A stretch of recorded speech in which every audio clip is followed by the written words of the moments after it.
Please apologize to anybody who works a slave driving type of job where I'm serious, anybody who works a job where they cannot be depressed and take off enough time to get their fucking spirit back. One of those jobs you take one day off and your whole life falls apart. Dude, you're like, oh fuck, I can't pay for anything through now. what I felt. Right. I just was tired of living for 4 months, dude. I'm telling you. And I took that time off, and I ate a lot better because I wasn't on the road. Right. So I just was drinking fruit juice vegetable juice and eating good food and cooking and chilling out, watching my ceiling fan, playing with my iPad, playing Angry Birds, getting 3 stars on Angry Birds, every level, motherfucker. I'm in that club, brother. Boom, just playing and just. And imagine having to go through that. But you have to go to a job. You have to go to work. So if I ever disrespected anybody who works, because I was really shut in, closed the door, me and my dogs depressed. Because dogs, you just they just are what you are. So I slept all day, they slept all day. And really? Feed them out of a can with a spoon. You're eating out of a can with a spoon? If you saw me on Christmas, my mother came up, thank God, but if you saw me on Christmas and they filmed me on Christmas, you would have cried for me. What happened? I'm telling you, it was like a scene maybe from Taxi Driver. Really? I'm fucking just paint the picture, brother. A goddamn orange, empty. Okay, where you buy, there's certain kind of juice that when you open it, you have to take a little plastic piece off and flip it. They were all over the ground. just these round things that you take off of orange juice, top rings all over the fucking ground.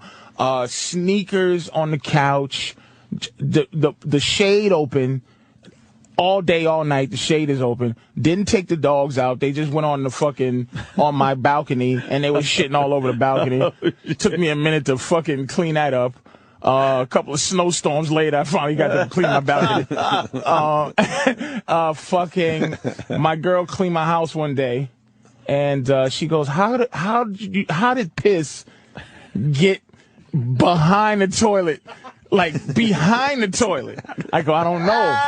I just would get up sad and I was just feeling sorry for him. I was peeing on the wall, I guess. I would pee until I heard water.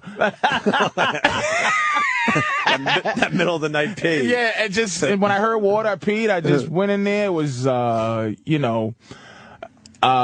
didn't change the sheets. I'm telling you, Houston, I came out of retirement in Houston. Saturday, the people got the best show, but I never try to give a bad show. But Saturday, I felt good. I actually go, okay, I could do comedy again. Yeah. But I think it was all anxiety. It was sadness. It was a lot of feeling sorry for myself. But I started going, man, I had to come to the conclusion I'm depressed. I was like, I'm depressed. Yeah, obviously I'm fucking a mess. Being depressed. Diabetic. My hair, I was walking down the stairs, and, I used to run downstairs. Like, to be in fear. It sucks. Like I'm tipping toe down the stairs going, oh, oopsie. Oh boy. Oh, if I fall. Shit. Something's gonna happen bad. So I'm walking down the stairs like an old bitch. I need the fucking life alert bracelet shit. Cause I'm fucking just. What the fuck? I'm telling you, I just got depressed, man. I just got horribly sad. But you know where it came from. It came from, because some people it just comes out of nowhere and they're like, and they got to go through therapy to find out where it is. After you I did my special, line on where it was. After my special, I just didn't, I was like, okay, I'm done. I tell you what it is. I started thinking about the past, and I've done a Showtime special. I've done countless TV shows, a few movies, HBO, which was the biggie, a half-hour HBO, still to this day. I mean, no offense to Comedy Central, but if you talk to any comic, the cachet of doing an HBO, that's the 1 hour or a half hour, goal, right? It just is what it is. I mean, you can't, let's be honest, that's but no offense to Comedy Central, but it is what it is. And I did a Comedy Central special. Countless little 5 minutes on this show and that. And I've never been able to really close out some material. So it's always like it closes out for me, but I never, I started, You know what it was? I started, the depression came from, I started having a talk with God. Like, what am I going to, give me a fucking break, guy. Oh, shit. Like, for real, like, I need a break.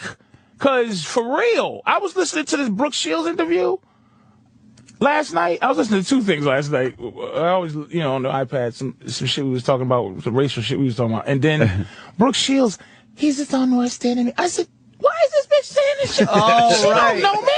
Right, We right, met right, on the right. motherfucking show. You talked for an hour. A total of an hour. She's like, yes, he's destructive. But that's why my shit's fucked up. Cause Brooke Shields sized me the fuck that? up. Oh, shit. As my own worst enemy. Like, And she really feels like she knows you. Even though she hasn't spent a lot of time with you. And this is not trashing her because I like the lady. Because she doesn't get to know. That's the fucking phoniness of Hollywood. And when I'm acting like an asshole, I'm trying to keep me from being an ass. I'm hiding. You're hiding. But she kept pressing. Right? So people are sitting around like it's a goddamn Indian storytelling time, right? When this is what she's talking about the first 5 days I'm on set. And everybody's like, oh my goodness, Brooke, I'm doing the pepper lemon cleanse. And people are like, oh, no. The pepper lemon. Oh, I heard. And I'm sitting in the corner going, this horse shit in my head. Yeah. Looking like a fat ogre, right? But an angry Shrek, not a nice Shrek. But you're trying to keep it together because you know if you say anything, it's not going to be good for you or your career. So, but she read the energy. See, what she was right about was my energy of distance, right? Right. Which ultimately is destruction. You're not going to jump in and be like, so the lemon. Yeah, it's just I'll end up making myself look bad. But she ends up pressing and finally going, I'm sure Patrice is very interested in this. So I go, okay. Everybody's around, directors. I go, yes, Brooke, I've been interested in your shits since Suddenly Susan. So you couldn't help yourself. How is that going to help your career? But that is what that turned her. Right. Then we're best friends. And all the people are like, he's an asshole. Can't say it no more. Yeah. But that's Hollywood. Mm-hmm. That's why I was mad at this whole Mel Gibson off of what's called 2. Yeah, the movie he was supposed to do and they threw him off. Hangover 2. Hangover 2. Because I know Hollywood. People in Hollywood don't make their own decisions. No camera guy and grip girl makes a decision to stand up to Mel Gibson unless someone gives them, power to do so. Right. So ultimately, to go back to the original story I'm telling, it's like, look, I just have expectations for this, and I guess my depression was, what am I going to do after comedy? What has comedy taught me that I could do something else other than comedy if this doesn't help?